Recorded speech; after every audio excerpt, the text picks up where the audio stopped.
अहिल्यानगर महानगरपालिकेच्या स्थायी आणि महिला बाल कल्याण समितीच्या सभापती पदाच्या निवडी बिनविरोध पार पडल्या आहेत. निवडणूक निर्णय अधिकारी आनंद भंडारी यांच्या अध्यक्षतेखाली झालेल्या प्रक्रियेत स्थायी समितीच्या सभापती भाजपचे नगरसेवक सुभाष लोंढे यांची तर महिला व बाल कल्याण समितीच्या सभापती राष्ट्रवादी काँग्रेसच्या दीपाली बारस्कर यांची बिनविरोध निवड जाहीर करण्यात आली आहे. तसेच महिला बाल कल्याण समितीच्या उपसभापती भाजपच्या वर्षा सानप यांची बिनविरोध निवड करण्यात आली आहे.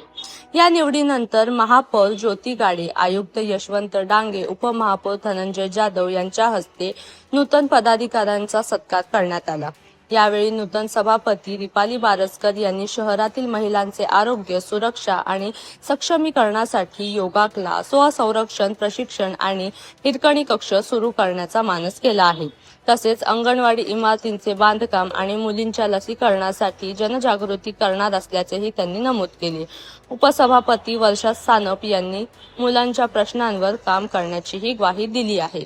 आत्ताच इथे पीठासीन अधिकारी माननीय आयुक्त साहेब आणि सगळे स्थायी सदस्य आणि महिला बालकल्याण सदस्य यांच्या समवेत आत्ताच माझी महिला बालकल्याण सभापती म्हणून निवड झाली.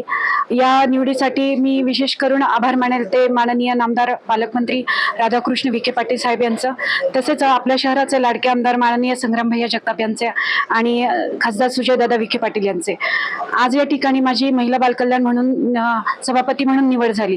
तर जी कामं आपल्या महापालिकेमध्ये महिला बालकल्याणच्या खाली येतात, तर नक्कीच या आपल्या शहरामध्ये सर्व महिलांसाठी आणि बालकांसाठी ती कामे मी पूर्ण करण्याचा प्रयत्न या माझ्या कार्यकाळामध्ये करेल.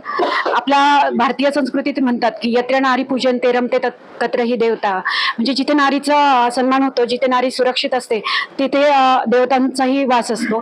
त्याचप्रमाणे जर माझ्या नगर शहरामधील, अहिल्यानगर शहरामधील जर नारी सुरक्षित असेल, निरोगी असेल आणि आनंदी असेल, उत्साही असेल, तर नक्कीच आपल्या नगर शहरावर देवदेवतांचे आशीर्वाद राहतील. आणि म्हणूनच यातूनच मी प्रयत्न करेल महिला बालकल्याणच्या विभागातून माझ्या महिला भगिनींसाठी आणि बालकांसाठी कुठे बचत गटाची कामे असतील, कुठे महिलांच्या आरोग्याचा प्रश्न असेल, कुठे संरक्षणाचा प्रश्न असेल, यासाठी मी विशेष करून प्रयत्न करेल. आणि तसेच बालकांसाठी बालसंस्कार शिबिरं असतील किंवा शिक्षणासाठी काही सोयी असतील आणि विशेष करून बालकांचे आरोग्य असेल की जेणेकरून पुढची पिढी ही भावी पिढी ही सुदृढ घडेल, म्हणून मी विशेष करून त्यांच्या आरोग्याकडेही लक्ष देईल.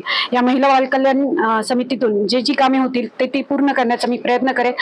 आज माननीय पीठासीन अधिकारी आयुक्त साहेब आणि नगर सचिव साहेब यांच्या उपस्थितीमध्ये, तसेच स्थायी समिती आणि महिला बालविकास कल्याण समितीचे सदस्य यांच्या इथे माझी महिला बाल कल्याणच्या समितीवर सभापती पदी निवड झाली. त्यासाठी मी आपल्या जिल्ह्याचे पालकमंत्री राधाकृष्ण विखे पाटील साहेब, तसेच खासदार सुजयदादा आणि आपले आमदार संग्राम भैया यांची मी खूप आभारी आहे.